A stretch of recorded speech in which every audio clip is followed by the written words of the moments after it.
everyone, welcome back to Niles tutorial with your trainer Shreya. And today I have got some interesting patterns with it for you. Let's see that. First is it is no use plus ing form.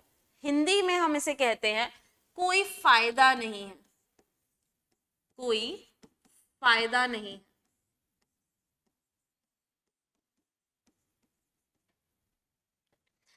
It is no use and then ing form. For example, it is no use going there. वहां जाने का कोई फायदा नहीं है. It is no use sitting here. यहाँ बैठने का कोई फायदा नहीं है. It is no use worrying. Tension लेने का कोई फायदा नहीं है. It is no use asking him. उससे पूछने का कोई फायदा नहीं है. So जहां भी आपको बोलना है कि ये काम करने का फायदा नहीं है, वहां आप सिंपली एक ही पैटर्न यूज करेंगे. It is no use and then ing form. Let's see another one. It is time to and then first form of verb.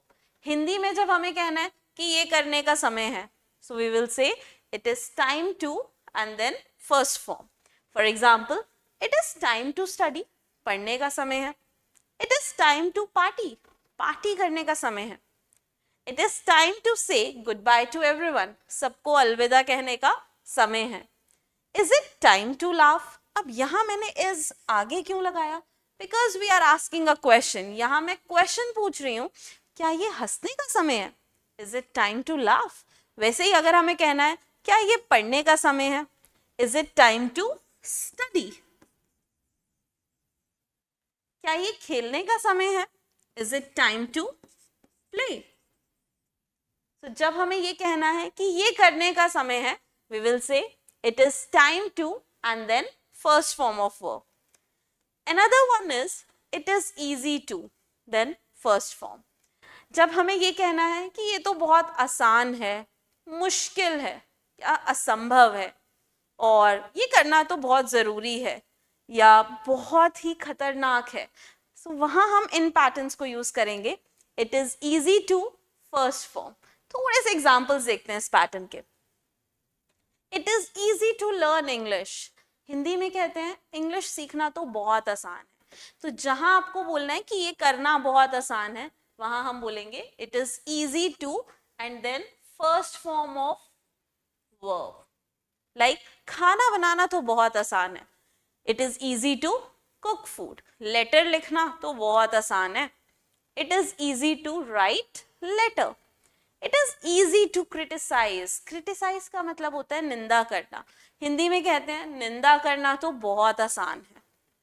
It is difficult to explain. समझाना तो बहुत मुश्किल है. वैसे ही खाना बनाना तो बहुत मुश्किल है. It is difficult to cook. It is difficult to cram 100 words in a day. Cram means रटना. 100 शब्द एक दिन में रटना तो बहुत ही मुश्किल है. It is dangerous to stay here. यहाँ ठहरना बहुत खतरनाक है.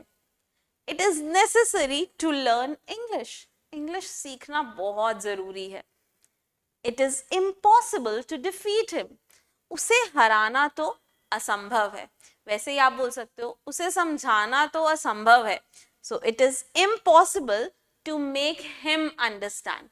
Understand का मतलब होता है समझना, but जब हम किसी को समझाते हैं तो वहां हम बोलते हैं make understand. So we will say it is difficult to make him understand or impossible to make him understand. Let's see the another one. इसको हम बहुत ज़्यादा यूज़ करते हैं. हिंदी में जब आप ऐसे कहते हैं कि कितना टाइम लगता है या कितना टाइम लगा या कितना टाइम लगेगा इस काम को करने में, तो वहाँ हम इस पैटर्न को यूज़ करेंगे. How long does it take to and then first form. Past में बोलेंगे तो डिड, फ्यूचर में बात करेंगे तो विल. डज मीन्स लगता है, इस काम को कितना टाइम करने में कितना टाइम लगता है. डिड मीन्स लगा एंड विल मीन्स लगेगा. सिमिलरली जिस हेल्पिंग वर्ब में आप क्वेश्चन पूछ रहे हैं उसी में ही आंसर होगा. अगर क्वेश्चन प्रेजेंट में है तो आंसर भी प्रेजेंट में ही होगा. तो अगर आप बोल रहे हैं कि इतना टाइम लगता है तो हम बोलेंगे इट टेक्स. पास्ट में बात कर रहे हैं कि ये काम करने में इतना टाइम लगा, so we will say it took. और फ्यूचर में अगर हम बात करेंगे, so we will say it will take. Time और फिर to plus first form. Let's see, how long does it take to learn English. Hindi में कहते हैं कि इंग्लिश सीखने में कितना टाइम लगता है। How long does it take to learn English. यहाँ हाउ लॉन्ग का मतलब है कितना समय, और हम प्रेजेंट की बात कर रहे हैं तो इसलिए हमने डज को यूज किया। How long does it take to learn English. How long does it take to bake cake. Cake बनाने में कितना टाइम लगता है। अगेन प्रेजेंट की बात हो रही है तो हमने डज को यूज किया। How long does it take to knit the sweater. knit the sweater का मतलब होता है स्वेटर बुनना। स्वेटर बुनने में कितना टाइम लगता है। How long did it take to clean the room. Room साफ करने में कितना टाइम लगा। Now here we are using did, तो हम पास्ट की बात कर रहे हैं। How long did it take to clean the room. How long will it take to write a book. इस बुक को लिखने में कितना टाइम लगेगा। फ्यूचर के लिए we will use will. How long will it take to reach Delhi. Delhi पहुंचने में कितना टाइम लगेगा। Now let's see how to reply it. As I told you, अगर क्वेश्चन प्रेजेंट में है तो आंसर भी प्रेजेंट में ही होगा। It takes 6 months to learn English. It takes 6 months to learn English. Takes हमने लगाया मीन्स 6 महीने लगते हैं इंग्लिश सीखने में। It took 1 hour to reach Delhi. 1 घंटा लगा, तो हम पास्ट की बात कर रहे हैं, that's why we are using second form. It took 1 hour to reach Delhi. It will take 20 minutes to make dinner.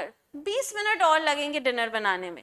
So यहाँ पर हम यूज कर रहे हैं will plus first form. It takes some time to understand each other. एक दूसरे को समझने में थोड़ा समय लगता है, तो हम present की बात कर रहे हैं, that's why we are using takes. I hope you are clear with these patterns. Try to frame few of the examples by using these patterns so that these patterns should be on your tongue. Till then, stay connected.